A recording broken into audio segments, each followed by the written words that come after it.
Nous allons parler d'autres personnages féminins qui sont les filles de Tsélophrade. Alors, les filles de Tsélophrade arrivent dans la paracha Pinchas, donc c'est dans le Chumash. Elles arrivent à un moment où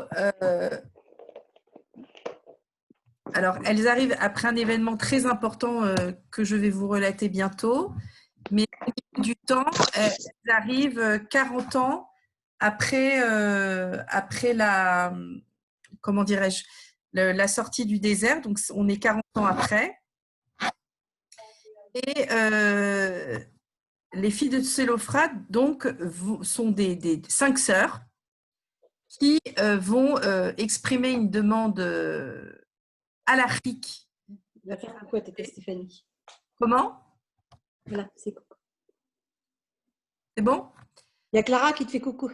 Salut Clara. Coucou. Coucou Clara. Qui vont faire donc une demande halachique auprès de Moshe, dont nous allons parler. Mais auparavant, j'aimerais dire, pour essayer d'essayer de trouver du sens aux filles de Tsélophrade, quel est l'événement important qui s'est passé avant leur venue. Cet événement n'a pas lieu dans la paracha Pinchas, la paracha où il y a les filles de Tsélophrade.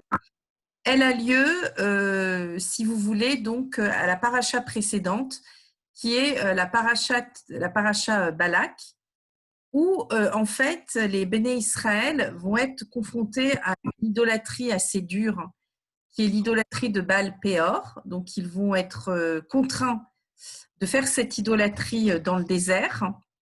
Et cette idolâtrie était une idolâtrie assez complexe, puisque en fait il s'agissait que les Béné Israël,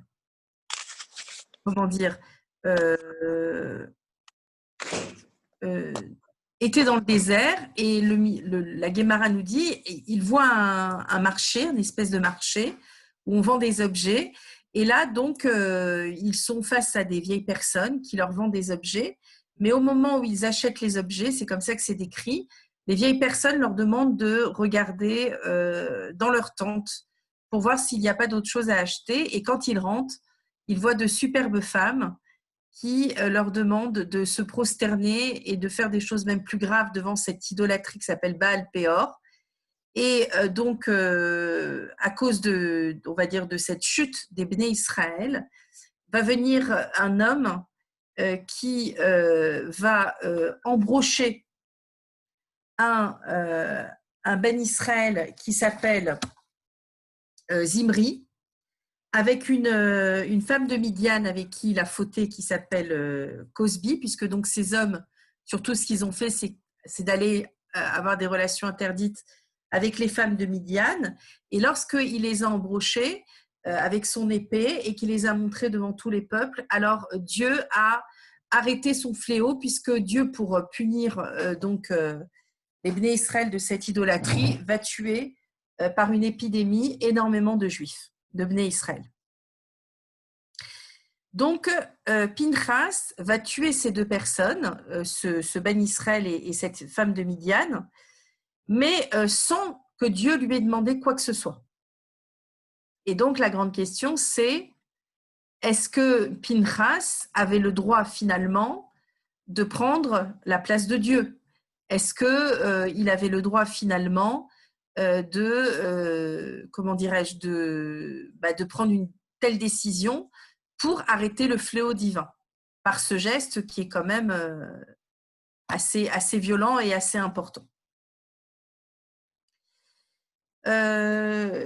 Donc voilà l'événement qui est dans la paracha précédente et qui va faire que dans cette paracha-là, qui est la paracha de Pinchas, Dieu va demander au tout début quelque chose à Moshe, qui est de recenser le peuple. Il va le demander de manière assez obsessionnelle, comme un empressement qu'il aurait, pour que le peuple soit sans cesse recompté. pour voir finalement quelles sont les personnes qui ont été tuées pendant cette punition divine et pendant ce fléau. Bien. À la suite de ça, ils sont donc recensés évidemment aussi pour savoir comment finalement arriver à installer les tribus et les tribus des Bnei Israël en Terre Sainte. Pourquoi? Parce que là, l'événement arrive, hein, on est proche là de l'entrée en terre d'Israël, hein, après 40 ans. Et donc là, c'est passé l'épisode des explorateurs où ils ont dit que la terre n'était pas bonne pour le peuple, où il y a déjà des Ben Israël qui ont été tués. Et puis donc cette histoire de Pinchas qui va donc arrêter le fléau à cause de cette idolâtrie de Baal Péor. Et là, donc, on a un moment où finalement, on va rentrer en terre d'Israël. Donc, le peuple est assez mûr pour rentrer en terre d'Israël. Donc, c'est pour ça qu'au début de cette paracha de Pinchas, Dieu va demander un recensement du peuple, tribu par tribu, pour savoir qui est resté vivant et qui va pouvoir donc s'installer tribu par tribu en terre d'Israël. Bien. Aussi, ce qui va se passer dans cette paracha, c'est que donc à la suite de ça vont arriver les filles de Tsélophrate pour finalement demander elles aussi à avoir une parcelle de terre. Alors on va se poser la question, puisque vous savez que les recensements c'est fait pour les hommes, hein, c'est les hommes qu'on compte. On va se demander pourquoi ces filles finalement arrivent, ces 5 jeunes filles arrivent et finalement donc vont demander également cette parcelle de terre. Qu'est-ce qui s'est passé dans leur vie et pourquoi elles demandent ça à ce moment-là? Bien. Dans cette paracha également, nous avons donc Moshe qui va contempler la terre d'Israël puisqu'il ne va pas pouvoir y rentrer hein, à cause de la faute du rocher, hein, puisqu'il a frappé le rocher au lieu de lui parler hein, avec l'eau de Myriam. Et donc Moshe, à cause de ça, va être puni de ne pas rentrer en terre d'Israël. Ça, on l'avait vu quand on avait étudié le personnage de Myriam. Et puis, enfin, Moshe va nommer un successeur qui va être donc Yehoshua. Hein, ça sera plus tard la conquête de Yehoshua en terre d'Israël, hein, dans le nouveau Sefer qui sera le Sefer des juges. Et là, donc, il va nommer Yehoshua comme successeur pour rentrer en terre d'Israël et être donc le nouveau guide d'Israël. Puis ensuite, à la fin de cette paracha, il va y avoir aussi la description de nombreux sacrifices qui sont obligatoires, mais aussi des sacrifices qui sont volontaires. Donc, il y a la description de 2 types de sacrifices, des sacrifices de type obligatoire selon certaines fautes et des sacrifices de type volontaire pour expier certaines fautes. Voilà un petit peu comment est la parachat Pinchas et comment elle est précédée par cet événement majeur qui est donc l'événement de Pinchas dans la paracha précédente qui est la parachat Balak et qui vient nous parler de cet homme qui donc a embauché un Ben Israël avec une femme Midian parce que ce Ben Israël donc faisait l'idolâtrie de Baal Péor et pour arrêter le fléau, la punition divine, alors Pinchas a embauché ces 2 personnes. Ça a arrêté la punition divine et même Dieu a été du côté de Pinchas en disant que finalement, il a eu l'humilité de le faire, ce qui est assez étonnant, et que finalement, grâce à lui, donc l'épidémie, parce qu'il a glorifié le nom de Dieu, l'épidémie va s'arrêter. Voilà. Donc ça, c'est un petit peu le contexte. Et dans ce contexte, il va y avoir 2 parties que j'aimerais mettre en avant et qui donc ensuite et qu'on va ensuite tenter de rejoindre avec l'événement de Pinchas, puisque ce qui est intéressant, c'est que l'histoire de Pinchas, elle est dans paracha qui s'appelle la paracha Balak, mais que cette paracha qui nous parle des filles de Tsélophrate est dans une paracha qui s'appelle Pinchas. Donc forcément, ça veut dire que les événements qui sont dans cette paracha, qui est donc le recensement, qui est donc la demande des filles de Tsélophrate, qui est donc comment dirais-je, qui observe la terre, puis ensuite la domination d'un successeur qui est Yoshua, puis ensuite les sacrifices ont forcément un lien, dans leur sens en tout cas, avec Pinchas, avec le geste de Pinchas. Bien. Alors là, pour celles qui seraient peut-être un petit peu inquiètes, on est dans les personnages féminins, ne vous inquiétez pas, ce n'est pas une étude de la paracha. Sauf que les filles de Tsélophrade, c'est pas comme les autres personnages féminins qui sont, on va dire, dont on parle beaucoup plus. C'est un tout petit paragraphe. Et forcément, les filles de Tsélophrade, on va en parler. On va parler de leur individualité, ce qu'en dit la Guémara. Mais il va falloir l'insérer dans la paracha et dans le texte parce que les parachutes, les textes ont des liens entre eux. Et les différents événements d'une même paracha ont souvent des liens de sens entre eux. Donc, on va être obligé pour donner corps et pour donner sens aux filles de Tsélophrade de trouver les liens avec ce qui se passe autour. Et puis, surtout, on va s'appuyer d'elles pour essayer de trouver du sens au contexte. Bien. Les deux parties que je vais vouloir mettre en avant, c'est l'idée finalement de l'initiative personnelle qui est en parallèle avec une obligation divine. À quel moment il s'agit d'obligation divine, à quel moment il s'agit d'initiative personnelle, qu'est-ce que ça vient dire? Et puis également, qu'est-ce que l'idée finalement de l'empressement, du zèle, parce que dans toute cette paracha, il s'agit aussi beaucoup d'empressement, à l'image de ce Pinchas qui s'est empressé finalement de glorifier le nom de Dieu en arrêtant le fléau et donc en faisant ce geste assez violent contre le Ben Israël et la femme de Midian. Voilà. Alors, les filles de Tsélophrade, je vais d'abord vous lire le texte qui est dans la paracha. Et puis ensuite, je vais vous parler un petit peu d'elle. Et puis ensuite, nous allons lire certains passages de la Haggadah qui nous parlent des filles de Tsélophrade et on va essayer de faire émerger un sens par rapport à finalement qu'est-ce que la Guémara veut nous dire de ces filles de Tsélophrade. Et puis ensuite, on reviendra à mon introduction, c'est-à-dire à la contextualisation des filles de Tsélophrade dans la paracha, avec ces deux angles qui sont initiative personnelle, obligation divine, et l'idée du zèle, comme on dit en hébreu, de la zrizout, c'est-à-dire de l'empressement. OK? Donc, commençons déjà par lire le texte dans la paracha, qui est donc dans la paracha de Pinchas, au chapitre 27, du verset 1 au verset 11, pour celles qui suivent dans le Chumash. On en reparlera plus tard dans la parachate qui s'appelle, je crois que c'est Massé, mais je ne suis pas sûre, au chapitre 36, donc bien plus tard, il faut que je revoie le nom.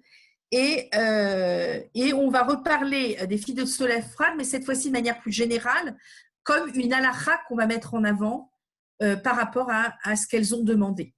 Alors, on va essayer de comprendre. Je vous lis d'abord le texte.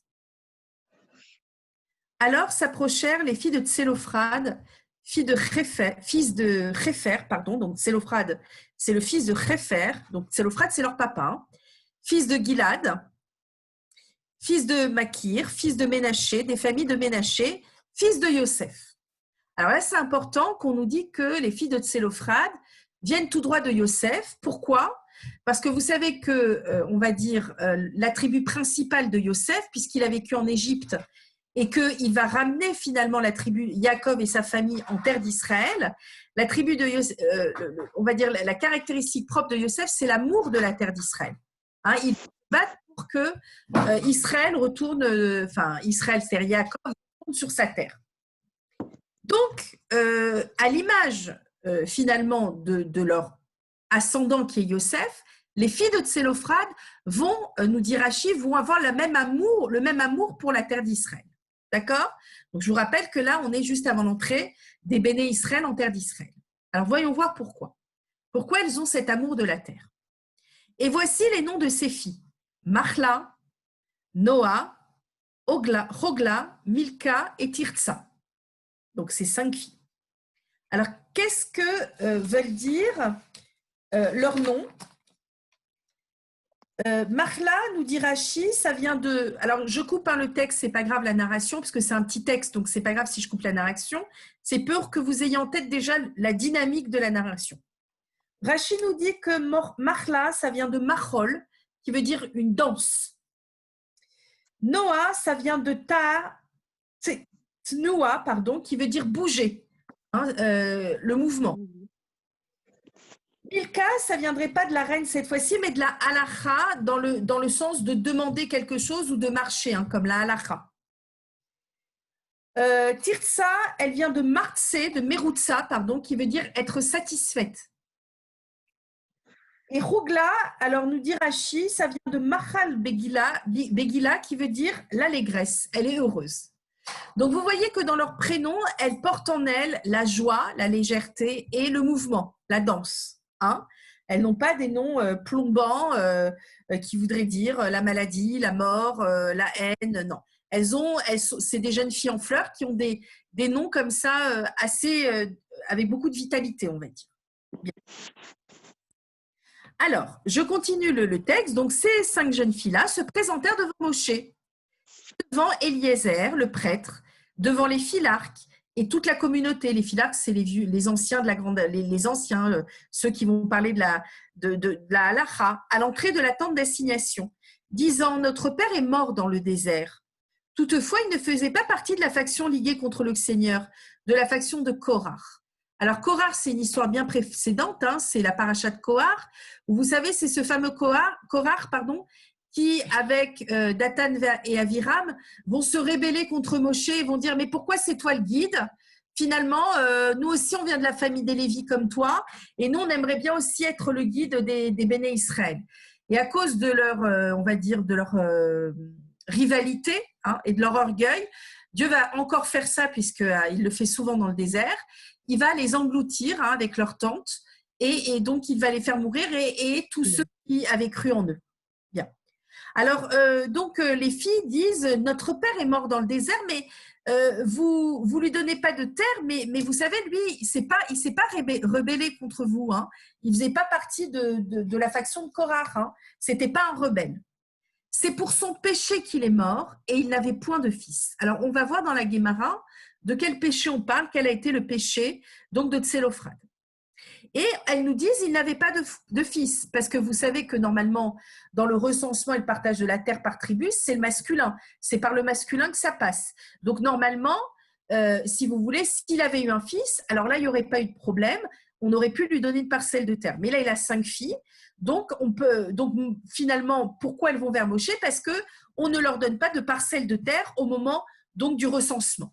Et là, elles disent: ok, alors pourquoi mon père d'une part n'a pas péché, il ne s'est pas rebellé contre toi. Il est mort à cause de son péché, on va voir lequel, mais ça n'a pas apporté préjudice à Moshe. Et en plus de ça, il n'avait pas de fils. Alors comment on va faire, nous, pour avoir une parcelle de terre? C'est ce qu'elles sont en train de dire, les filles de Tselophrad. Faut-il que le nom de notre père disparaisse du milieu de sa famille? Parce que le problème, c'est que si nous, on n'a pas de parcelle de terre, ça veut dire que notre nom, il est noyé dans une autre tribu. Ça veut dire que mon père, finalement, eh bien, il a plus l'importance de son nom. Parce qu'il n'a pas laissé de fils, donne-nous une propriété parmi les frères de notre père. Et là, Moshe déféra leur cause à Dieu. Ça veut dire que Moshe, finalement, halachiquement, il ne sait pas quoi répondre. On va voir pourquoi. Et là, donc, il va demander à Dieu, qu'est-ce qu'on peut faire? Et l'Éternel parla à Moshe en disant: les filles de Tselophrad disent vrai. Tu donneras un droit d'héritage. Donc là, on est vraiment dans le droit d'héritage de la terre, parmi les frères de leur père, et tu leur transmettras l'héritage de leur père.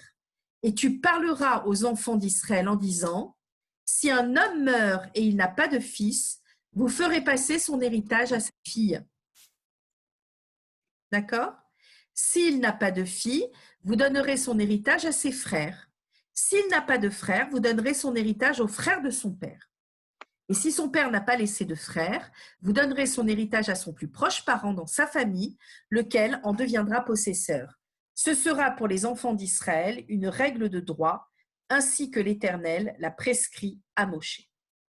Alors là, c'est assez étonnant cette histoire, parce que il se passe un événement, c'est que les filles de Tselophrad n'ont pas de parcelle de terre, mais là, ce qu'elles sont en train de dire, c'est que, voilà Moshe, qu'est-ce qu'on peut faire? On n'est pas responsable que notre père, il n'a pas de fils.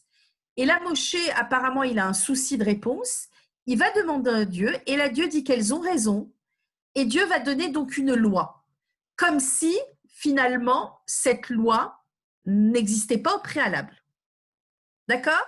C'est parce que les filles de Tselophrad ont parlé que finalement Dieu va parler de cette histoire d'héritage en disant que si un homme n'a pas de fils et qu'il est mort, alors on la donnera à sa fille, et s'il n'a pas de fille, à ses frères, etc., etc. Alors, pour essayer de comprendre et lire entre les lignes, parce que vous voyez quand même que le texte, il est assez elliptique et on ne sait pas trop finalement comment c'est arrivé cette histoire de donner raison aux filles de Tsélophrade, puisque là, on ne voit aucunement leur argument, on va dire, halachique. On va essayer donc de lire ce que nous dit la Guémara.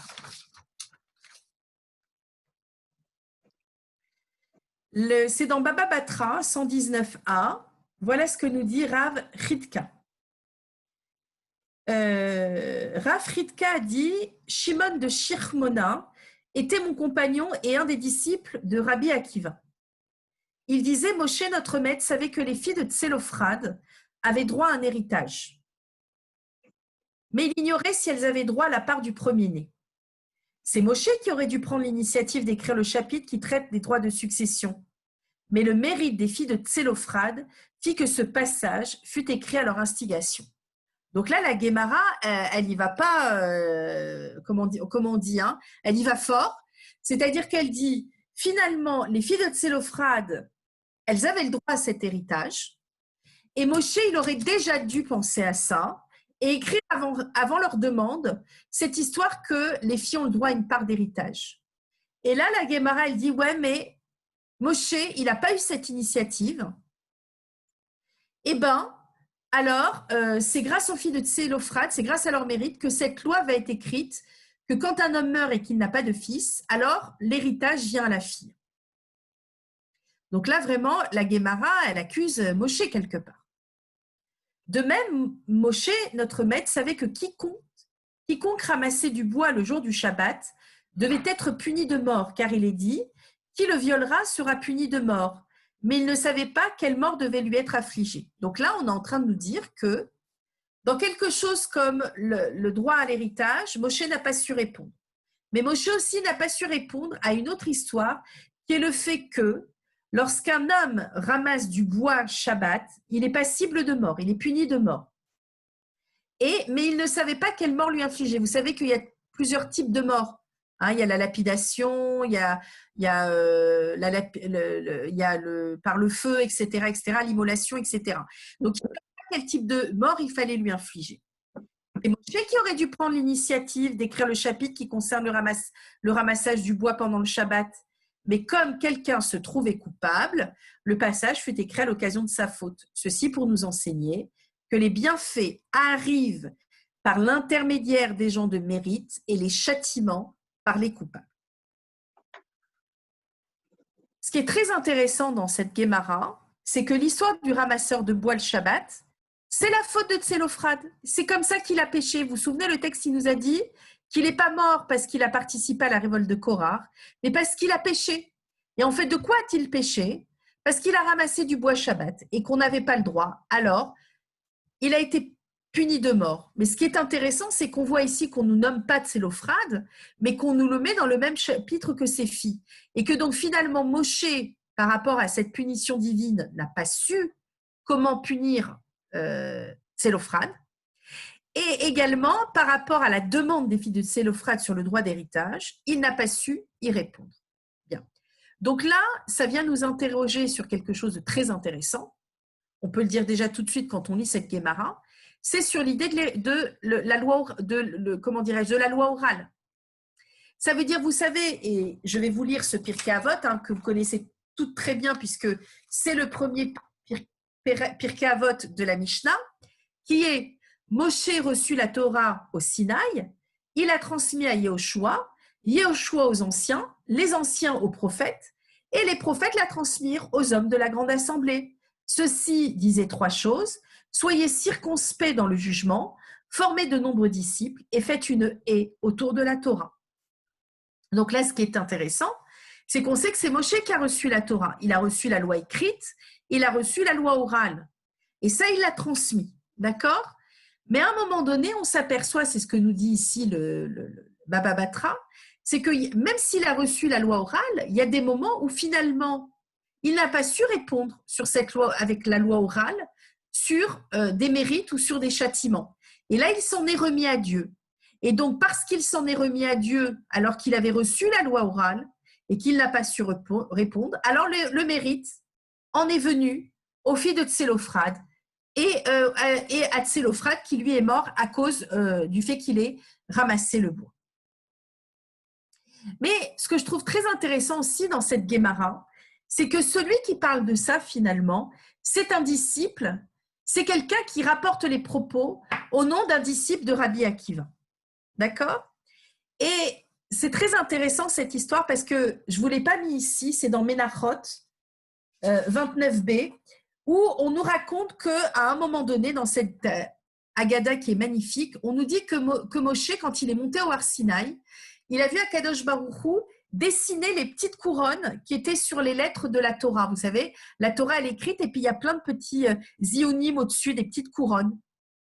Et là, Moshe, il a dit à Dieu, mais pourquoi tu écris ça? Pourquoi tu ornes les lettres de la Torah de cette manière-là? Et là, alors Akadosh Baruch Hu, il a renvoyé Moshe des générations plus tard, il a fait un bond dans le temps comme ça, et il l'a amené dans l'école de Rabbi Akiva. Et Moshe, il s'est mis au 8e rang derrière. Et là, il a donc vu Rabbi Akiva en train de faire des Dvar Torah à ses élèves. Et puis, à un moment donné, Moshe, il a été époustouflé par la marloquette, par les dires de Rabbi Akiva. Et même, il ne comprenait pas finalement l'argumentaire de Rabbi Akiva. Il n'avait jamais entendu parler de ça. Alors, Moshe, il dit, c'est bizarre, de quoi il parle? Je ne sais même pas de quoi il parle finalement. Et Rabbi Akiva, lorsqu'un élève lui demande, mais où tu as eu ce chidouche incroyable, cette pensée incroyable, Rabbi Akiva va dire, mais je l'ai reçu de Moshe du Sinaï. C'est-à-dire que Rabbi Akiva, il va nommer Moshe, alors que Moshe ne comprend même pas les propos de Rabbi Akiva. Et alors la Haggadah, elle nous dit, Moshe en fut brisé.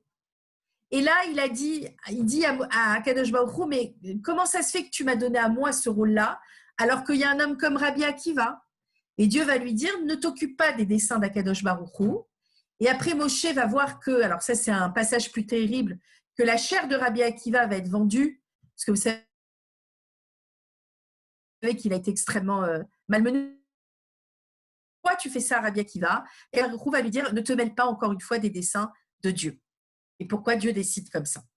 Mais dans cette Haggadah, ce qui est extraordinaire finalement, c'est qu'on comprend l'idée de la loi orale, un peu comme les filles de Tsélophrade. C'est-à-dire que finalement, ce qui se passe, c'est que Moshe reçoit la loi, mais ça ne veut pas dire que forcément, il a vu tous les contextes et toutes les singularités par rapport à cette loi.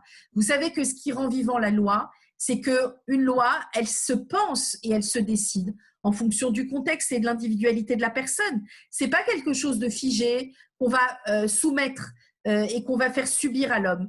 On prend en compte finalement ce qui se passe dans l'existence de l'homme. Et donc là, les filles de Tsélophrade, elles disent à Moshe, mais dis-moi Moshe, finalement, tu n'as pas pensé à notre part d'héritage. Alors, tout ça, et je ne vous ai pas dit finalement, quel était l'argumentaire à la rique des filles de Tsélophrade? Comment elles ont eu Moshe? En fait, je vous lis une autre Haggadah, une autre Beraïta, pour essayer de vous faire comprendre qu'est-ce qui s'est joué. Excusez-moi. Alors, les filles de Tsélophrade, donc ça c'est dans 121, c'est juste après. Ça continue de parler des filles de Tsélophrade. Les filles de Tsélophrade étaient des femmes sages, instruites et vertueuses. Donc, on n'arrête pas de louer leur mérite. Elles étaient sages car leurs requêtes étaient formulées avec à propos. Elles disaient les choses au bon moment. Donc, ce qu'on voit là, c'est qu'elles savaient dire les choses au bon moment et qu'elles avaient donc une instruction et une sagesse. Bien. Alors, qu'est-ce qu'elles ont dit? Selon Rabbi Shmuel, le fils de Rabbi Tzrak, Moshe, notre maître, était en train ce jour-là d'exposer le passage concernant les lois du Lévirin. Donc, vous vous souvenez de la fameuse loi du Lévirin, donc il était en train de parler de Halacha, Moshe, et vous savez cette loi du Lévirin, quand un homme meurt et qu'il n'a pas eu d'enfant, alors s'il est marié, la femme peut épouser son beau-frère s'il est célibataire, pour pouvoir perpétuer le nom du défunt. C'est ce qui s'appelle en hébreu la loi du Yiboum. Et donc, Moshe, il est en train de parler de ça avec ses disciples, de la loi du Yiboum. D'accord? Mais vous savez que le même homme, s'il est mort, mais qu'il a eu une fille, alors sa veuve n'est pas obligée d'épouser son beau-frère puisque la fille perpétuera le nom du défunt. D'accord? Ça passe pas que par le fils. Dans la loi du Yiboum, la fille peut perpétuer le nom du défunt. Donc, je continue. Donc, les filles de Tsélophrade lui parlèrent ainsi. Si nous sommes considérés comme l'équivalent d'un fils, qu'on nous fasse hériter en conséquence, sinon que notre mère épouse son beau-frère. Donc, on nous dit, puisque alors, si on vaut comme un fils dans cette part d'héritage, ça veut dire si l'héritage peut passer par le masculin, alors on ne peut pas avoir, d'accord? Non, excusez-moi, si nous sommes comme un homme, alors donnez-nous la part d'héritage. Mais si dans la part d'héritage, nous ne sommes pas considérés comme un homme, alors faites que notre mère épouse son beau-frère, comme ça elle aura un fils, hein, comme la loi du Yiboum. Ça va, vous suivez? C'est bon pour tout le monde? Je vais peut-être me mettre en mode galerie pour toutes vous. Ah non, de toute façon, c'est des caméras éteintes. Mais ça va pour tout le monde? Ok.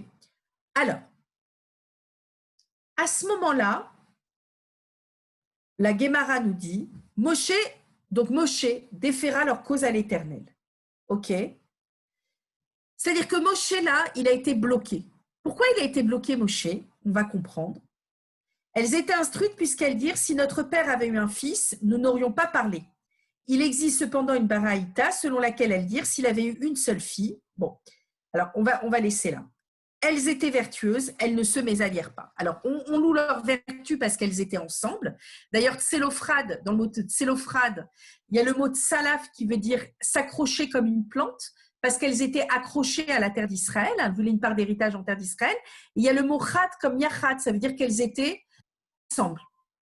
Alors, ce qu'on veut nous dire là, c'est que finalement, ces filles de Tsélophrade, qu'est-ce qui s'est passé? Qu'est-ce qu'elles ont donné comme argumentaire? Elles ont dit donc, là on est en train d'écouter la loi du Yiboum. C'est en ça qu'elles ont une sagesse et qu'elles sont instruites parce qu'elles ont capté le moment où il fallait parler à Moshe. Et elles disent, puisqu'il y a l'histoire du Yiboum, alors, dans l'histoire du Yiboum, une fille peut perpétuer le nom du défunt. Donc elles disent à Moshe, bon, eh ben, puisque nous, dans la part d'héritage, on ne peut pas, comment dirais-je, on ne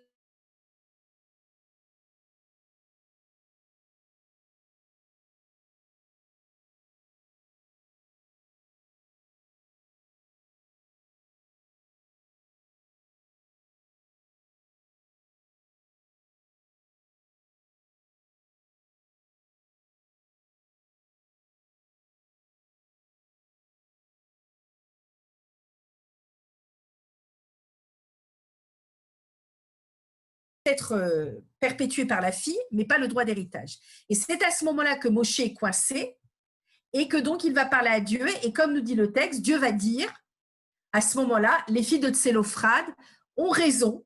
Et finalement, en effet, ça aurait dû passer, ça peut passer par les filles. Et je vous ai dit donc la suite du passage où Dieu va donner une nouvelle loi.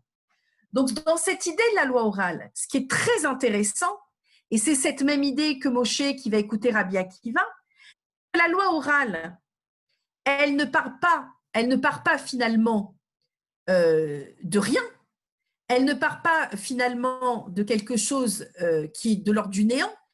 C'est que cette loi orale, finalement, elle part déjà d'une loi qui est établie et qui est celle de la loi du Yiboum. D'accord? Et comme elle est établie, comme elle part à partir d'une loi qui est celle du Yiboum, on voit bien que la loi orale, son but, c'est d'essayer de voir tous les éléments pour créer une autre loi. Et c'est ce que font les filles de Tsélophrade. Et grâce à elles, finalement, on comprend ce que c'est que l'idée de la loi orale, c'est-à-dire de réfléchir à partir d'une loi qui est déjà donnée et qui est déjà reconnue, et essayer de comprendre quels sont les enjeux et quelle est la logique pour pouvoir finalement créer une autre loi qui sera la suite de cette loi-là. Bien. Donc voilà comment donc les filles de Tsélophrade vont créer cette nouvelle loi. Ce qui est très intéressant également, c'est ce que nous disent la suite de cette Agada, de cette Baraïta, qui nous dit une Baraïta nous enseigne que Rabbi Eliezer ben Yaakov a dit « La plus jeune d'entre les filles de Tsélophrade ne se maria pas avant 40 ans. Pourtant, Rabbi Chisda a dit « Une femme qui se marie à moins de 20 ans aura des enfants jusqu'à 60. Une femme qui se marie après 20 ans aura des enfants jusqu'à 40. Une femme qui se marie à 40 ans n'aura jamais d'enfants. Mais parce qu'elles étaient vertueuses, un miracle eut lieu en faveur des filles de Tsélophrade, comparable à celui de la mère de Moshe, qui aussi a eu Moshe très tard. » Ce qui est intéressant dans ce passage-là, pourquoi je voulais vous en parler, c'est l'âge de 40 ans.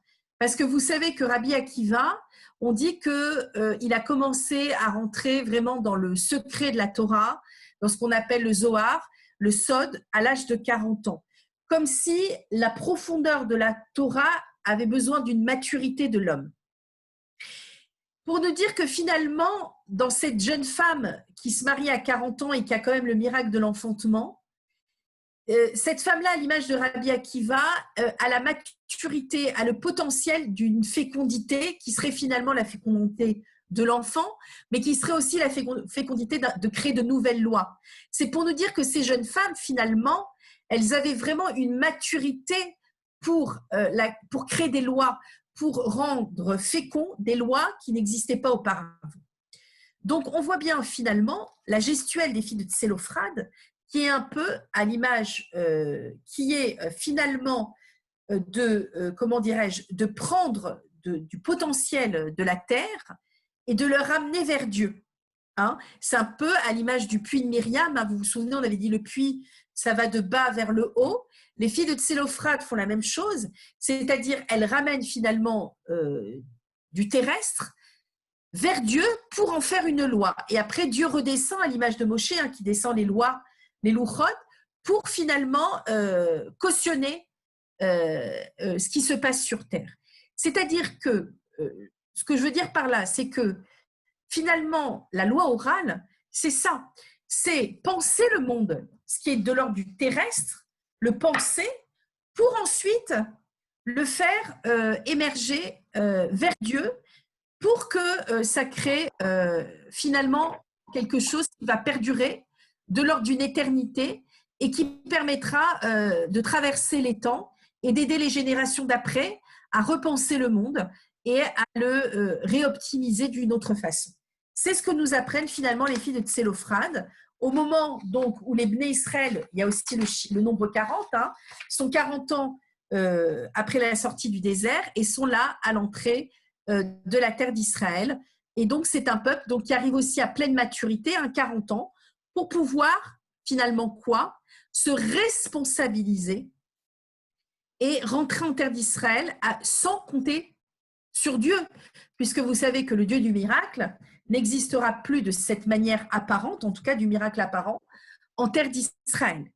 Et que finalement, sans Moshe, qui est ce guide du miracle aussi, hein, et qui amène au miracle, les Bnei Israël vont devoir s'en remettre à Yehoshua, qui lui sera dans la conquête de la terre, dans une conquête terrestre de la terre. Et ce qui est très intéressant, c'est que ce Yehoshua, finalement, est un homme qui était dans sa tente pendant le désert. Vous savez que Yehoshua, c'est l'homme de l'étude. C'est l'homme qui est dans la tente. Et ce Yehoshua, on va le sortir de la tente avec quelque part une forme d'attribut féminin et on va le mettre à la guerre, dans la conquête d'Eretz Israël au moment où il va rentrer dans la guerre, en terre d'Israël. Bien.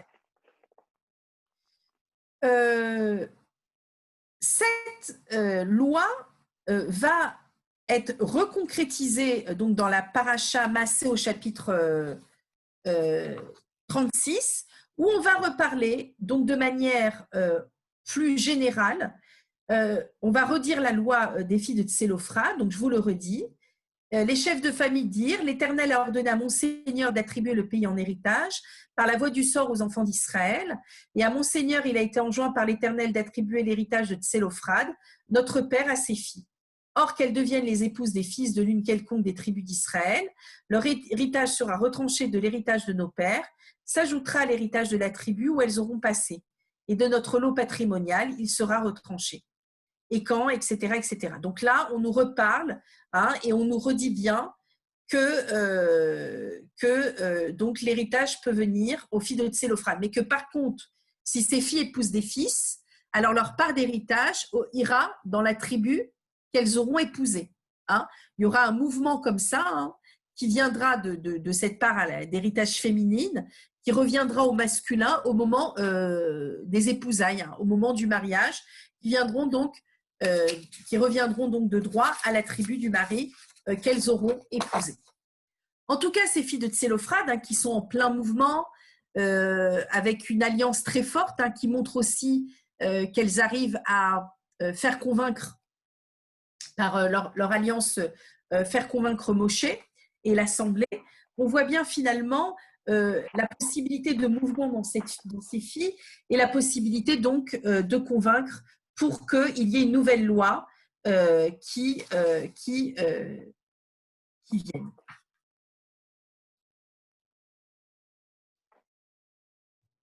Bien. Je vois si j'ai rien oublié dans mes notes. Ok. Alors, on nous dit aussi que les filles de Tsélophrad, ça c'est Rachi qui nous dit ça, pourquoi elles arrivent dans cette paracha au moment du partage des terres d'Israël et pourquoi ça passe par des femmes finalement qu'il y a une nouvelle loi? Parce que vous savez que les femmes, au moment des explorateurs, lorsque les explorateurs ont dit qu'il ne fallait pas aller vivre en Israël, que ce n'était pas mon pays pour nous, alors on dit que les femmes, elles n'ont pas fauté. Hein. Pourquoi? Parce que les hommes, eux, qu'est-ce qu'ils ont dit? Ils ont dit donnons-nous un chef et retournons en Égypte. Par contre, les femmes, elles ont dit donne-nous une propriété. D'accord? Ça veut dire que les femmes, elles ont continué à croire à la terre d'Israël et à vouloir y entrer. Et on nous dit, c'est par le mérite des femmes que finalement, les filles de Tsélophrad vont être mises en avant et vont avoir la possibilité également de s'exprimer pour avoir une part d'héritage. Bien.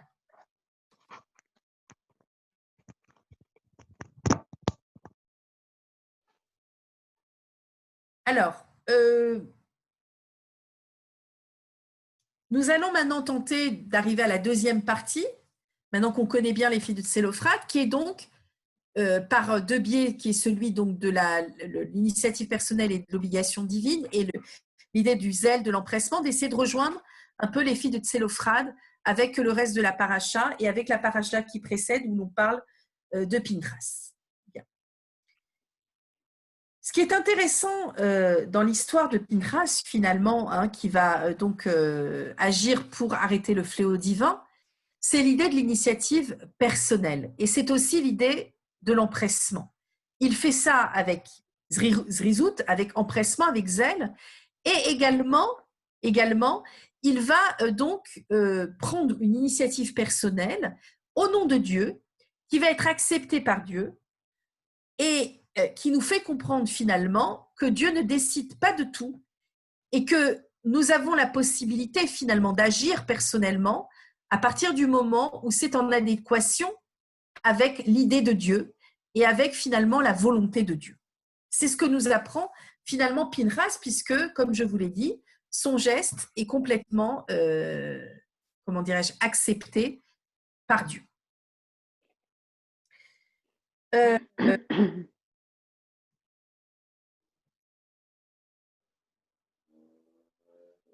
Ce qui est intéressant également dans cette histoire finalement de Pinchas, c'est que nous avons cette tension entre l'idée d'une obligation divine, ou plutôt d'une directive divine, qui est ce fléau, hein, qui est Dieu qui décide d'un fléau parce que le peuple a fauté, et l'initiative personnelle de Pinchas pour contrecarrer ce fléau. Deux choses qui normalement ne devraient pas aller ensemble, puisque si Dieu décide, l'homme ne peut pas arrêter. Ici, encore une fois, on voit que l'initiative personnelle de l'homme peut interagir par rapport à la volonté de Dieu à partir du moment où elle est juste et à partir du moment où finalement, et c'est ce qui est le plus important, c'est l'intention qui est juste.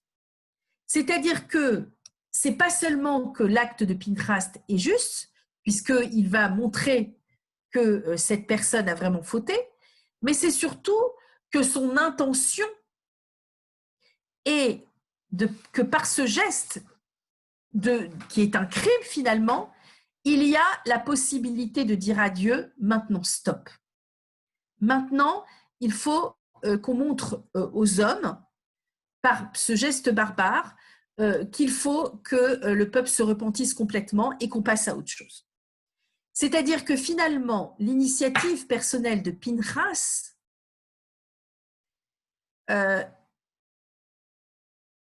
comment dirais-je, est presque aussi forte et presque aussi puissante que la directive de Dieu.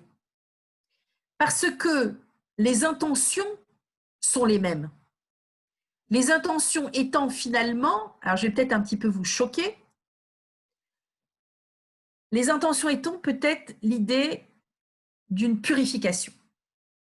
Alors, ne vous méprenez pas par l'idée de la purification, qui sont des images très courantes dans notre mental actuellement, puisqu'il peut y avoir une forme de, comment dirais-je, de guerre divine au nom de la purification.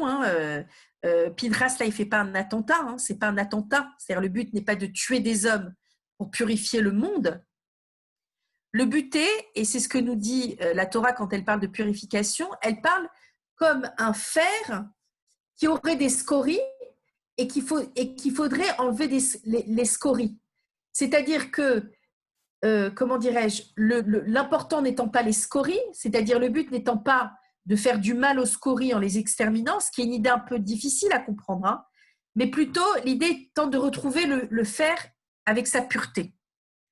C'est-à-dire que l'intention de Pinchas n'est pas de tuer ou de commettre un meurtre, mais est plutôt de vouloir rejoindre l'idée de la purification de Dieu.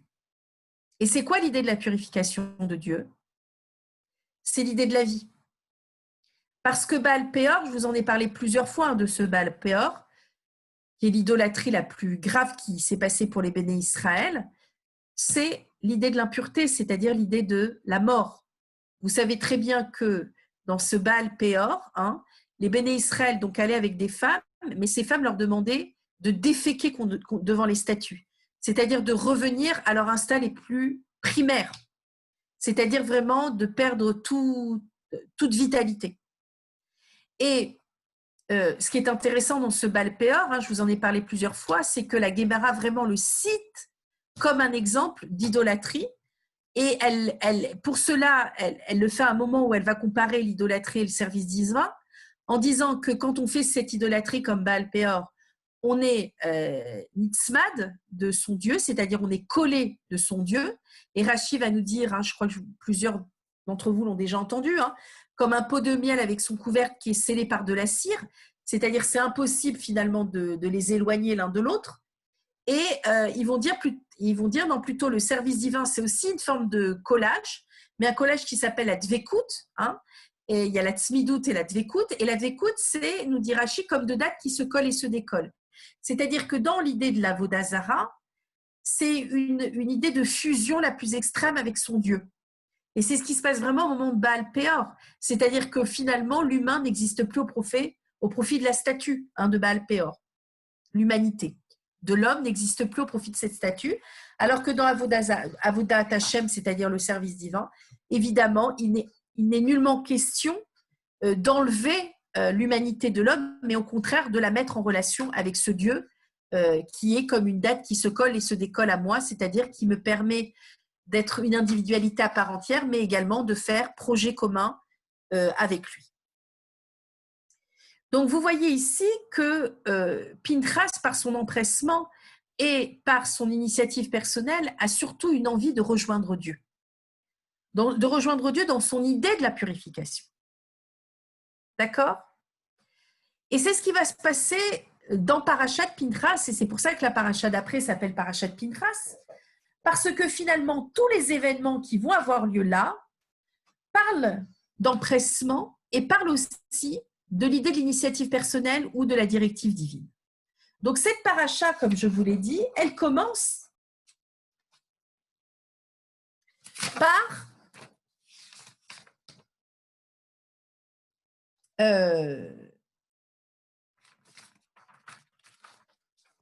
donc le recensement. Alors je vais vous lire ce passage Et ce fut à la suite de cette mortalité, à cause du fléau, et l'Éternel parla à Moshe et Éliazar, fils d'Aaron le prêtre, en disant, faites le relevé de la communauté entière des enfants d'Israël, depuis l'âge de 20 ans et au-delà, par famille paternelle, de tous ceux qui sont aptes au service en Israël. Moshe et Éliazar, le prêtre, leur parlèrent dans les plaines de Moab, au bord du Jourdain, face à Jéricho, en disant, depuis l'âge de 20 ans au-delà, ainsi que l'Éternel avait prescrit à Moshe et aux enfants d'Israël lorsqu'il fut sortir du pays d'Égypte. Réhouven, premier-né d'Israël, etc., etc., les fils de Réhouven, etc., etc. Ici, nous voyons bien l'idée, dans cette paracha, de la directive de Dieu. C'est-à-dire qu'ici, il n'est nullement question d'une initiative personnelle. C'est Dieu qui a puni. C'est Dieu qui demande à l'homme de recenser. Mais ce qui est très intéressant, c'est qu'on a le sentiment que Dieu s'empresse de vouloir recenser, alors que peu lui importe pour lui. Il sait très bien combien de morts et combien de vivants il reste. Mais comme s'il s'empressait de montrer que malgré la mort qui devait avoir lieu, pour lui, seul compte les vivants et seul compte la vie. Et ce qui est très intéressant finalement, c'est que dans cet empressement et dans cette directive divine, on a le sentiment que Dieu veut montrer une forme d'humanité. Une forme d'humanité à vouloir montrer que les vivants ont toute leur importance et dans le partage des terres et dans l'entrée en terre d'Israël. Bien. Ensuite,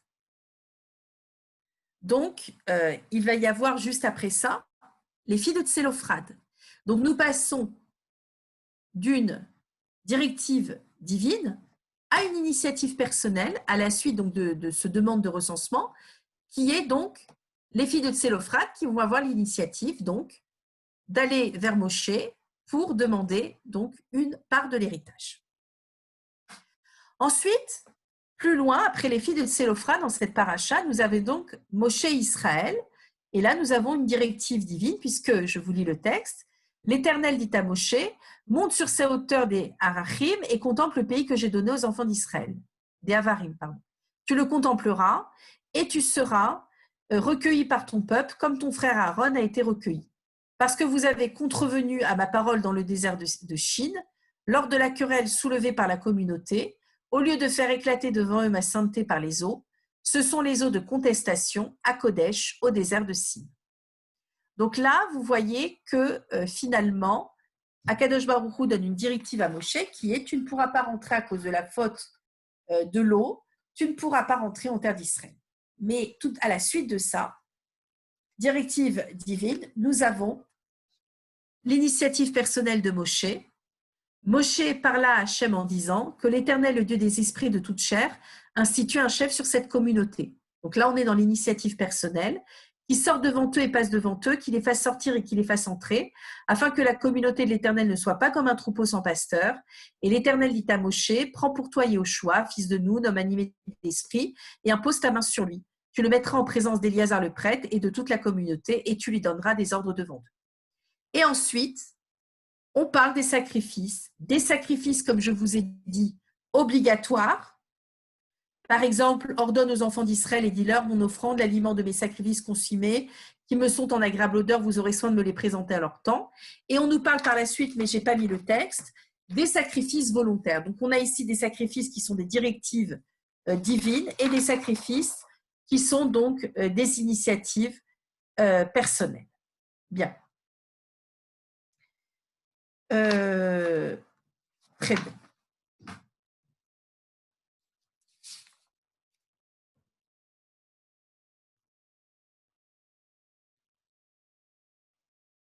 Et vous voyez qu'à chaque fois, que ce soit les directives divines ou que ce soit les initiatives personnelles, il y a toujours cette volonté de le faire avec empressement, puisque Moshe s'empresse de choisir un autre chef que lui au lieu de s'écrouler, parce que les filles de Tsélophrad s'empressent de vouloir une part d'héritage, et parce que les sacrifices volontaires sont aussi une forme d'empressement pour finalement vouloir montrer l'envie de se rapprocher d'Akadosh Baruch Hu, puisque quand ce n'est pas une obligation divine et qu'on fait un sacrifice volontaire, quel est le but de ce sacrifice volontaire, si ce n'est l'empressement de vouloir se rapprocher de nouveau de Dieu et également donc d'avoir l'envie d'être adhéré par Dieu et expier de ses fautes par Dieu, et donc finalement de créer une relation avec Dieu. Vous savez que Korban, ça vient de Karov, qui veut dire se rapprocher d'eux, et donc il y a cette volonté de se rapprocher de Dieu. Bien.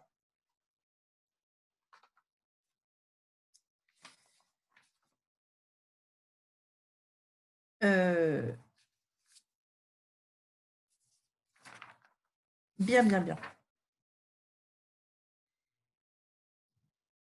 Alors, je voudrais conclure. On ne va pas faire un très très gros parce que les filles de Tsélophrate, c'est moins laborieux que les autres passages.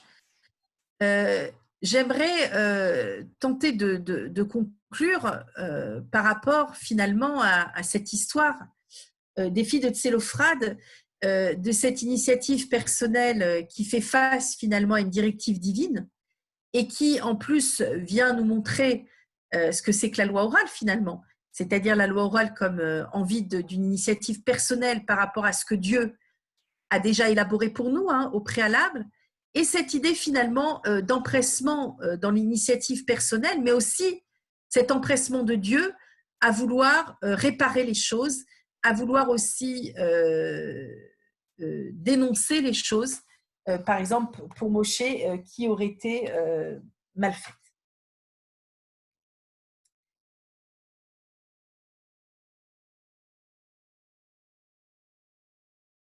Ce qui est intéressant, c'est que cet empressement à répondre à une directive de Dieu ou à contrecarrer une directive de Dieu ou à réparer une directive de Dieu, comme vous voulez, ça dépend des fois. Ce qui est intéressant dans cet empressement, c'est qu'il ne se fait pas de manière impulsive.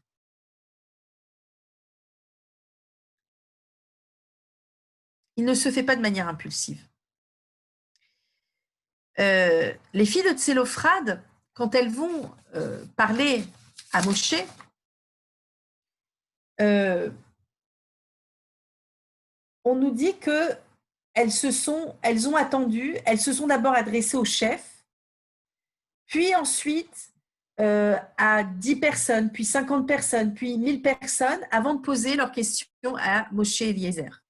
Et Éléazar. C'est-à-dire qu'elles ne sont pas arrivées comme ça de manière directe et impulsive. Elles ont d'abord posé des questions à d'autres personnes pour enfin arriver devant Moshe. C'est-à-dire que les filles de Tsélophrate s'empressent de vouloir réparer cette histoire de recensement, mais elles ne le font pas de manière guerrière, féministe, impulsive. Elles ne rentrent pas comme ça dans le tas en disant « mais qu'est-ce que c'est que cette histoire ?» Elles y arrivent de manière très, comment dirais-je, très sereine et très pensée en fait. Et c'est en ça qu'elles sont vertueuses. C'est-à-dire qu'elles sont vertueuses parce qu'elles ont la patience d'attendre le bon moment pour exprimer les choses. Et quel est ce bon moment, si ce n'est Moshe qui va parler de la loi du Lévira et qui va donc parler de l'histoire d'un père qui meurt et qui doit laisser une trace à ses enfants. C'est-à-dire qu'elles ne vont pas rencontrer Dieu et demander à Dieu avec empressement. Elles trouvent le bon moment. Pinchas, il ne va pas être un fou de Dieu qui va arriver comme ça et qui va trucider tout le monde en disant mort aux Béné Israël qui sont contre Dieu. Il ne fait pas une guerre sainte, Pinchas. Pinchas, son acte, il est réfléchi. Je vais vous lire le passage de Pinchas dans Parashat Balak. L'Éternel parla à Moshe en disant « Pinchas, fils de Éliazar, fils d'Aaron le prêtre, a détourné ma colère de dessus les enfants d'Israël, en assouvissant ma vengeance au milieu d'eux, en sorte que je n'ai pas anéanti les enfants d'Israël dans mon indignation. C'est pourquoi tu annonceras que je lui accorde mon alliance de la paix. Elle sera pour lui et sa postérité après une alliance d'un sacerdoce perpétuel, parce qu'il a été zélé pour son Dieu et qu'il a fait expiation sur les enfants d'Israël. Et le nom de l'Israélite frappé par lui, qui fut frappé avec la Madianite, était Zimri, fils de Salou, chef de famille, paternel des Shimonites. Et le nom de la femme qui avait été frappée, la Midianite, était Cosbi, fille de Tsour, qui était chef des peuplables d'une famille paternelle de Midian. L'Éternel parla ainsi à Moshe: attaquez les Midianites et les taillez en pièces, car ils se sont montrés vos ennemis par les ruses qu'ils ont machinées contre vous, à cause de Péor et au moyen de Cosbi, la fille du prince Midianite, leur sœur, qui a été frappée le jour de la mortalité à cause de Péor. Et ce fut à la suite de cette mortalité, etc., etc. Ce qui est intéressant finalement, c'est que Pinchas va s'empresser de tuer pour Dieu et de réparer cette faute de Baal-Péor au moment où il voit ce Zimri aller avec Cosbi. C'est-à-dire que finalement, il va choisir le bon moment et le bon couple, entre guillemets, pour finalement s'empresser de les tuer. Et surtout s'empresser de répondre à l'attente de Dieu. Alors, pourquoi ce couple et pourquoi ce moment-là? Parce que déjà, elle, comme vous avez vu, elle est la fille du prince midianite, c'est-à-dire qu'elle est vraiment représentante des femmes de Midian. Donc, elle est une forme d'emblème. Et vous savez que les emblèmes, aux yeux des gens, sont encore plus porteurs de fantasmes et viennent plus encore s'imprégner dans l'imaginaire des gens. C'était donc une très belle femme aussi. Et parce que ce Zimri, on dit que, et elle, alors ça c'est la Guémara qui nous dit ça, au risque de vous choquer, excusez-moi, l'ont fait énormément de fois pendant la nuit. La Guémara parle de 400 fois. D'ailleurs, je me suis toujours demandé si l'expression « faire les 400 coups » venait de là, ce qui serait fort possible en fait. Et donc, c'est-à-dire que là, dans ce couple et dans cette trivialité, il y a vraiment la barbarie la plus totale d'une emblème étrangère, qui est cette femme, cette fille du prince midianite, et cet homme de la famille des Shimonites. Et là, Pinchas comprend finalement que si on va au-delà de ça, alors ce ne sera plus possible de l'enlever du peuple. C'est-à-dire que même ceux qui seront restés vivants auront, et qui n'auront pas fauté, auront cette image trop forte en eux. Et vous savez que l'image, c'est l'idée finalement de quelque chose qui est en dehors de nous et qui nous sort complètement de la réalité. Vous savez que de nombreuses fois, les Béné Israël ont fauté à cause de l'imaginaire et du fantasme. Par exemple, on nous dit que la faute du veau d'or, c'est parce que le Satan, c'est un midrash qui dit ça, aurait envoyé une image de Moshe mort tout là-haut à Sinaï, et que les Béné Israël, voyant Moshe mort, ont dit il ne pourra pas nous sauver, il ne va jamais descendre du Har Sinaï, et donc allons vers un autre Dieu et créons ce veau d'or. Vous savez que ce chet à Egel le veau, ça vient aussi de la Hagala qui veut dire l'immédiateté. C'est-à-dire que l'imaginaire, ça nous pousse à l'immédiateté. Parce que si on a du fantasme, alors on a une forme d'immédiateté par rapport à l'envie de l'assouvir. Okay ? Et ça peut devenir illimité. Et c'est ce que représentent finalement Zimri et Cosbi, c'est-à-dire une envie, illimitée d'aller vers le fantasme et un désir inassouvi. Et Pinchas comprend que si ça va jusque-là, alors les gens vont être formatés comme ça et on ne pourra plus réparer. Donc, le zèle, c'est une forme de réflexion finalement. C'est-à-dire quel moment choisir et comment le faire. C'est ce que font les filles de Tsélophrade, c'est ce que fait Pinchas, c'est ce que fait aussi Moshe en choisissant Yehoshua, parce que comme je vous l'ai dit, Yehoshua, il était dans la tente et il étudiait, d'accord ? C'est-à-dire qu'il est une forme de... j'essaye de trouver un texte, si je le retrouve rapidement. Il est une forme donc d'humilité et de retrait. Et c'est lui c'est lui qu'on mettra en avant pour la conquête d'Israël.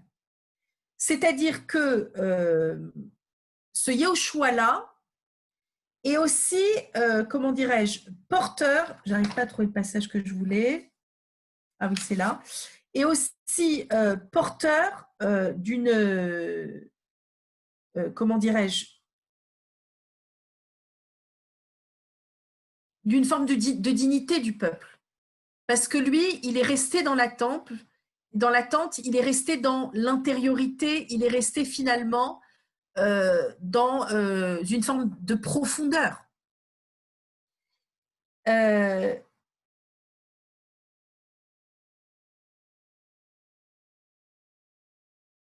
Et d'ailleurs, Dieu va dire dans Bamidbar à Moshe, tu lui communiqueras de ta majesté à Yehoshua. Et Rachi nous dit, non toute ta majesté, nous déduisons de là que le visage de Moshe était comme le soleil, celui de Yehoshua comme la lune. Et vous savez que la lune aussi, c'est la représentation du féminin. C'est-à-dire que Yehoshua, c'est la partie féminine de Moshe. C'est-à-dire Moshe, c'est ce qui brille, c'est la prophétie qui regarde face à face Dieu, c'est le leader, c'est celui qui sort et qui amène vers. Yehoshua, ce qui est très intéressant et ce qui vient nous dire quelque chose de la conquête d'Israël, c'est celui finalement qui change, puisque la lune, elle se transforme. Hein, elle arrive de la petite lune à la pleine lune, un peu comme les menstruations de la femme. C'est pour ça que la lune, c'est le féminin. La lune, elle est cyclique. Et donc, il y a cette idée finalement que Yehoshua qui est dans l'attente, hein, l'attente représentant aussi le féminin, puisque la femme est en retrait et les personnages féminins sont souvent dans l'attente. Il y a cette idée finalement que maintenant il est temps pour rentrer en terre d'Israël, non plus d'être ce leader de l'extériorité qui va guider les peuples et ce leader du miracle ouvert, mais maintenant être un leader pour la conquête d'Israël qui est plus en retrait et qui va laisser le peuple se responsabiliser. Et ce leader finalement qui ne brille pas, mais qui va permettre sans cesse au béné Israël un renouvellement, une possibilité de se responsabiliser, de se renouveler sans le miracle et sans la parole de Dieu. D'ailleurs, c'est très intéressant parce que le livre qui vient juste après Yehoshua, c'est le livre des juges. Et vous savez qu'il y a cette forme de renouveau de les juges, puisqu'à chaque fois, les béné Israël fautent, et puis un juge arrive, hein, il y en a 40 en tout, qui va permettre à chaque fois au peuple de se renouveler et de refaire teshuva. Donc, vous voyez que ce qui est très intéressant, c'est que Moshe aussi s'empresse de choisir un chef, mais il le pense parce qu'il sait que s'il a fauté, c'est parce qu'il n'a pas su responsabiliser le peuple. Parce qu'au moment du rocher, lorsque Dieu lui dit « parle au rocher » et que Moshe le frappe au lieu de lui parler, Moshe, dans sa faute, ce qu'il fait, c'est qu'il continue avec ce Moshe du miracle, que quand il frappe, il y a quelque chose qui émerge. Dieu veut dire que s'il parle au rocher, à du minéral, c'est que là, maintenant, il est temps pour le peuple d'être un peuple de parole. Hein, c'est le peuple qui a reçu les 10 paroles, les Aseret Adibrot, les 10 commandements, et que donc c'est un peuple qui maintenant n'est plus esclave, mais maintenant il est sujet et il n'a plus besoin du miracle pour vivre en terre d'Israël. Donc vous voyez la réflexion des filles de Tselophrad, de Pinchas, de Moshe, j'essaye de vous prouver tout ça. Et également la réflexion à avoir au moment des sacrifices volontaires, que si Dieu me demande de manière obligatoire par mes fautes de faire sacrifice, c'est pas la même chose, je me rapproche de Dieu, mais c'est une directive de Dieu. Mais comment moi faire ma part au moment des sacrifices volontaires? Eh bien, je fais ma part parce que j'ai la volonté, j'ai l'empressement de me rapprocher de Dieu, mais je dois réfléchir au moment opportun de faire ce sacrifice en fonction de mon individualité, en fonction de mon vécu. C'est réfléchir à pourquoi je le fais. Un sacrifice volontaire ne se fait pas de manière impulsive. On est empressé, on a une zrizout, un zèle pour le faire, mais ce n'est pas impulsif. D'accord? Et on voit qu'à ces moments-là, ce qui est extraordinaire, c'est que Dieu nous répond. Dieu répond à Pinchas. Vous avez vu que Dieu parle et dit que Pinchas, finalement, c'est un homme bon. Et que grâce à son acte, il va faire partie des prêtres, des grands prêtres. Donc, il va être dans l'assemblée des prêtres et donc du service divin. Dieu parle aux filles de Tsélophrade en leur disant mais elles ont entièrement raison et une loi orale, une loi va être inscrite grâce à elles, une loi qui vient de terre et qui va monter au ciel et qui va faire partie de la loi orale. Dieu répond à Moshe en acceptant finalement que ce soit Yehoshua qui devienne le nouveau chef des Béné Israël. Et il explique à Moshe aussi pourquoi il a fauté et pourquoi il ne peut pas être le chef. Et voyez que Dieu donc dit « Prends pour toi Yehoshua, fils de Nun, etc. » Il lui répond. Et également au moment des sacrifices volontaires, Dieu aussi a des réponses à nous donner, mais je n'ai pas la suite du texte à vous lire. Et c'est ce qui est très intéressant finalement dans cette idée d'empressement dont Pinchas montre le processus finalement. Auparavant, ce qui est très intéressant finalement, c'est que cet empressement n'est pas un empressement orgueilleux, n'est pas un empressement orgueilleux dans le sens moi je suis maintenant montée sur les strates divines, je suis au-dessus des hommes et donc j'agis ou je pense comme je veux. Il n'y a aucune prétention chez Pinchas, aucune prétention au féminisme chez les filles de Tsélophrade, aucune prétention chez Moshe, et il n'y a aucune prétention à faire des sacrifices volontaires. Il y a au contraire une immense humilité. Pourquoi? Je vous l'ai dit plusieurs fois, ça aussi, l'humilité, ça veut dire la terre, hein, ça vient de humus qui veut dire la terre. C'est-à-dire que l'humilité, finalement, c'est aussi cette idée de réfléchir le monde, d'être finalement, si je puis me permettre, terre à terre. Être terre à terre et réfléchir le monde et bien le penser en fonction de ce que Dieu attend de nous, c'est ça le véritable empressement à avoir. Parce que cet empressement, c'est de l'ordre finalement de la vitalité. La zrizout, souvent dans l'orthodoxie, on croit que c'est des espèces d'excitation comme ça du cœur à faire les choses pour que Dieu soit content de nous. Non, au contraire, c'est quelque chose qui est posé, qui est ancré dans la pensée pour réfléchir à être en adéquation avec Dieu. Et c'est ça aussi l'idée de la loi orale. Et c'est pour ça que dans nos vies, finalement, on doit toujours être empressé. On doit être empressé à se demander finalement qu'est-ce qui correspond à notre réalité par rapport à notre spiritualité. La spiritualité, c'est ce que Dieu attend de nous, ce sont les directives de Dieu, mais la spiritualité, c'est avant tout un chemin à prendre.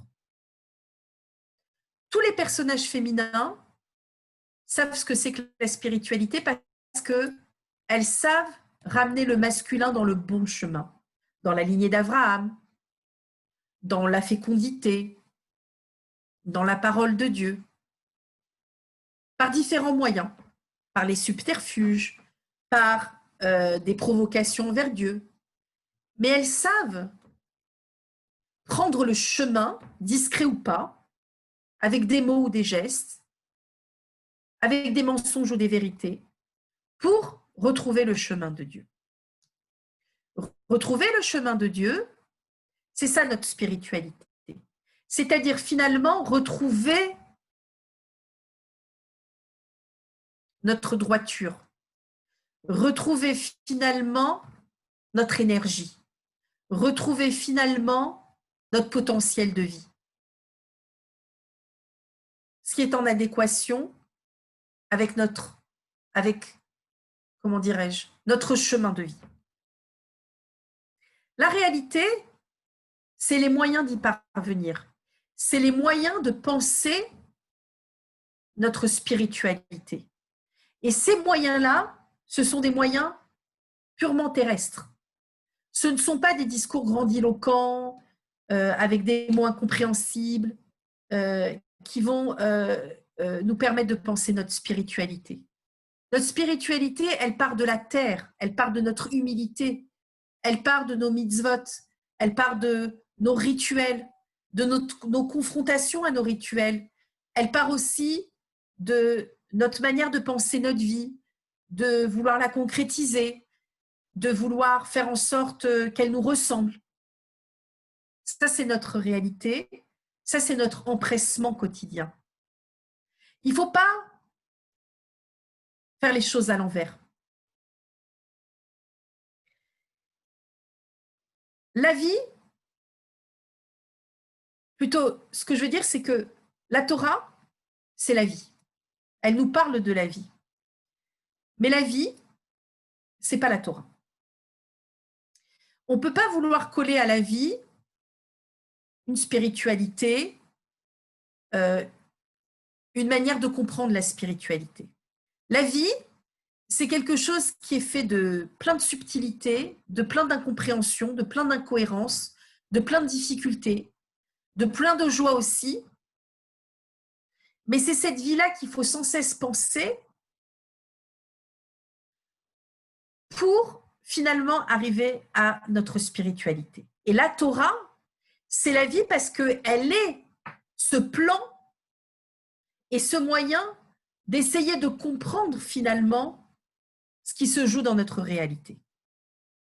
Il faut faire attention, je pense, et c'est ce que nous disent les filles de Tselorfrad, et c'est ce que c'est aussi peut-être une des définitions de la loi orale. Il faut faire attention à ce que notre vie, finalement, ne soit pas un but en soi, un absolu, quelque chose qui devrait coller à quelque chose, à une pensée magique, à un imaginaire, à une idéalisation de l'autre, à une idéalisation de la femme ou de l'autre, de leur rôle, de leur potentiel, à une idéalisation d'éducation, du travail. La vie n'est pas un absolu, la vie n'est pas une idéalisation. L'humain, l'autre, n'est pas un idéal. S'il devient un idéal, il ne pourra jamais nous satisfaire.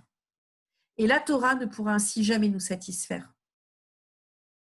Par contre, si on comprend qu'on est aussi sur Terre et que finalement il y a quelque chose d'universel en ça, et que la Torah c'est universel, mais que c'est aussi un système comme un autre, et qu'il y a d'autres types de pensées pour d'autres hommes. Mais si on a l'humilité de s'ancrer dans la Terre et de faire de la vie finalement un moyen pour être sur notre chemin, pour être dans notre spiritualité, et par spiritualité j'entends notre vérité, ce qui est en adéquation avec nous-mêmes, notre vitalité, notre énergie, ce qui fait que finalement on est bien dans ses baskets, alors on aura la possibilité finalement d'être dans ce chemin et de créer, comme les filles de Tselofrad peut-être, des nouveautés, des choses qui vont dépasser ce qui est déjà là, ce qui est déjà ancré, ce qui est parfois figé, et nous permettre peut-être un renouveau, un renouvellement. Et c'est ce que je nous souhaite, parce que ce que je dis là, je ne sais pas si vous allez être d'accord avec moi, mais ce n'est pas si simple à accomplir.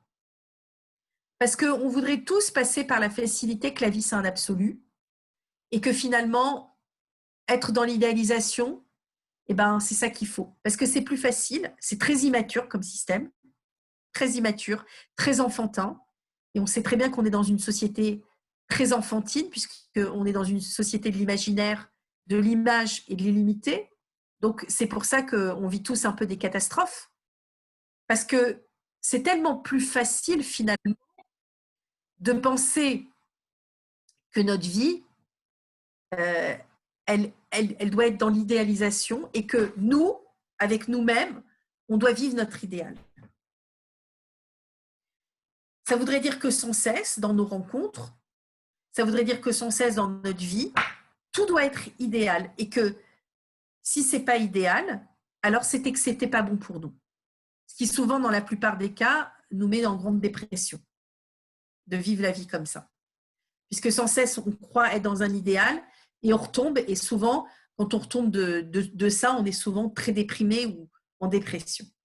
Par contre, penser que la vie est juste un moyen, au même titre que la Torah, pour arriver à notre réalité, à notre vérité, que ce soit une vérité individuelle ou collective. On peut parler ça aussi à titre collectif. Et que tout ça nous permet finalement de ressentir, parce que tout ça, c'est de l'ordre du ressenti, finalement, qui on est vraiment et qu'est-ce qui est bon pour nous et qu'est-ce qui est bon pour notre énergie. Alors, je pense qu'on fait comme les filles de Tsélophrade et on amène au monde un dynamisme, un renouvellement et une possibilité finalement d'avoir, et je conclurai comme ça, tout simplement de l'espoir. Et c'est ça le Mashiach.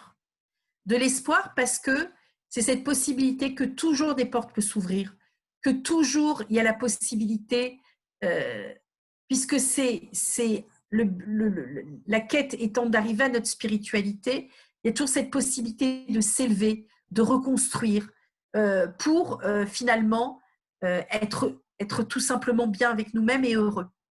Donc, je nous souhaite de voir les miracles cachés, encore une fois, du monde, de faire attention aux directives de Dieu et à ses appels, mais aussi à penser le monde en prenant de bonnes initiatives pour finalement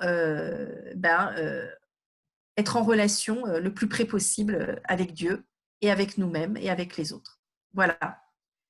J'espère que ça vous a apporté. Je pense que ce sera, je ne sais pas s'il y aura un cours au mois de juillet, je vous tiendrai au courant. Et puis, sinon, à partir de l'année prochaine, moi, j'espère, on va voir comment tout ça se continue, hein, mais je pense que je prendrai mes cours en présentiel, une partie à Edmond Flegg et l'autre partie, je ne sais pas encore où. Et puis, pour celles, j'ai proposé aux élèves de Bordeaux, puisque je ne retournerai plus à Bordeaux, pour celles qui voudront continuer par Zoom, je ferai aussi un cours par mois sur Zoom, pour que celles qui veulent on pourra continuer à étudier ensemble sur Zoom l'année prochaine, voilà, une fois par mois. Donc, vous me direz tout ce que vous avez envie comme formule. Je vous enverrai à tous un texto en vous disant toutes les formules qui existent. Et puis, celles qui veulent continuer à adhérer l'année prochaine, ce sera avec grand plaisir. Voilà. Je vous embrasse et puis à très bientôt.